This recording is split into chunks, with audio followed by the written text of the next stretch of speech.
drone sent to investigate Hawaii erupting Kilauea volcano has left scientists baffled after the aerial footage showed concerning changes within the main crater at the volcano's summit. A drone mission has alarmed scientists monitoring the Hawaii's volcano eruption, which has become one of the world's most dangerous and volatile sites. Kilauea volcano has shocked the world with streams of lava swallowing houses and giant fissures opening up across Hawaii. The latest aerial drone footage of the volcano has revealed dramatic changes within the volcano spotted at one of Kilauea's main craters. There are new alarming cracks and faults seen in a collapsed crater, some of which are spewing with intense steam. Scientists are concerned that an expanding collapsed crater and the debris blocking the vent could trigger a massive explosion. The Kilauea crater has undergone a sudden transformation since the eruptions began in early May, including the surprising disappearance of a lava lake.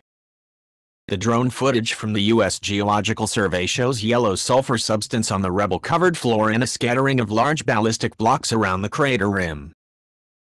USGS officials revealed that the empty vent once housed a 12-acre lava lake up until a few weeks ago. The vent is currently empty of lava and has been stretched to massive 100 acres. The boulders blocking the crater's eruptive vent have stopped huge clouds of ash emerging, but the consequences are unknown. Kyle Anderson, a geophysicist with the Hawaiian Volcano Observatory, said experts are uncertain whether this could end eruptions or cause another bigger explosion. Kyle Anderson said, "We really don't know the implications of this long term. It's possible that new explosions will blast through the rubble at the bottom of the vent. These may or may not be larger than the previous explosions. It is also possible that the vent may become permanently blocked, ending the explosions entirely. The depth of the crater is not yet known." This comes as volcanologists showed that the month-old eruption on Hawaii's Big Island has entered a new, quieter, calmer phase inside the crater. Starting in the lower east rift zone, fissure 8 is still the most active fissure and is continuing to produce persistent fountains up to heights of 260 feet, and it's feeding a major lava flow field that is heading northeast alongside Highway 132.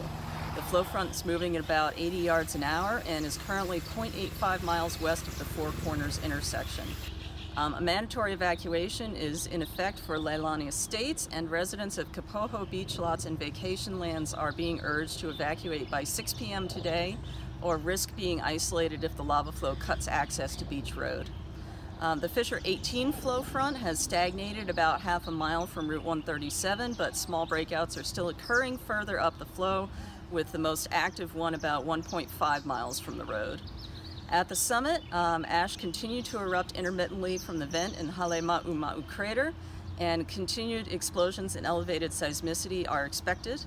And the overlook vent itself within the crater has grown from about 12 acres to more than 100 acres as a result of the explosions. So communities downwind should continue to be prepared for ashfall and fog as long as the explosions continue. And as always, the USGS Volcanoes website for the Hawaii Volcano Observatory is a good place to find information about preparing for and dealing with ash. Thanks.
6 fountain. Most of the lava is flowing towards the southeast into a channel, a lava channel that pours into the ocean, creating an ocean entry. And we're here, whereas we're part of a 24-hour watch on the ongoing eruption on the Lower East Rift Zone of Kilauea. And we're keeping an eye on where the activity is and where it might migrate. The activity has been very erratic here in this general area. It's kind of operated in fits and starts. Over the past week or so, we have seen a shift to more sustained diffusion at higher effusion rates, really feeding a significant amount of lava into these lava channels that are pouring into the ocean. One of the things we're watching in this general area, or this immediate area, is we're looking for overflows or changes in that flow direction, because just upslope of us here a little bit is a geothermal plant. So we're kind of monitoring the flow margin, making sure that it doesn't migrate any closer to that geothermal plant. There's another area of activity just uprift from us, a couple kilometers, and that is an area of some new activity over the past day, also some significant hazard concerns. This is some new fountains over the past day that have kind of ponded. The lava has kind of built a perched lava pond, and the lava is overflowing from that pond in several directions. It's right in the middle of the Leilani Estate subdivision, so over the past couple of days it's destroyed a handful of homes. The location of those fissures that have opened up over the past day is unfortunate. Hawaii Army National Guard soldiers are teaming up with civilian first responders as they monitor air levels around areas impacted by lava. The soldiers from the 93rd WMD CST are checking for any hazardous air conditions as they patrol Hawaii County. We want to make sure that basically it's safety for the civilians as well as the first responders. We want to ensure that, you know, at any time they're working or they're just going about their lives, that designated area is safe. Some of the areas they are monitoring include possible evacuation sites and landing zones for first responders. But not only is it the air that they're testing, but the threat of acid rain as well. With the lava reaching the ocean, the chemicals in the fumes can rise, and combined with the falling rain, that can make the rain itself acidic and dangerous. So with that in mind, that's why we do paper tests. We use these pH acid level tests that will help you determine that. It gives you a key indicator. Not only does it help with giving us the pH levels of it, but it also lets us know if our equipment, our detection equipment, is safe, because they're also susceptible to being damaged by that rain. The 93rd CST supporting the Hawaii County mission include airmen from the Hawaii Air National Guard, as well as soldiers from other states. For California Army National Guard soldier Staff Sergeant Alfonso Anaya, this mission is definitely an eye-opener. It's a good and bad experience. I mean, good experience as far as knowing my job better. This helped me prepare for in situations that might happen in the future in California. And then the bad, just seeing the destruction of people's homes. For the Hawaii Army National Guard soldiers, they take this mission to heart, as this not only impacts them, but their state and family as well. Anything involved, you know, within our state, you know, I take a lot of pride in that, and that's why I'm here. That's why I do my job. It's because, you know, I believe that this is my calling in terms of helping everybody at home. Reporting from Pahoa, I'm Specialist Avon Santiago.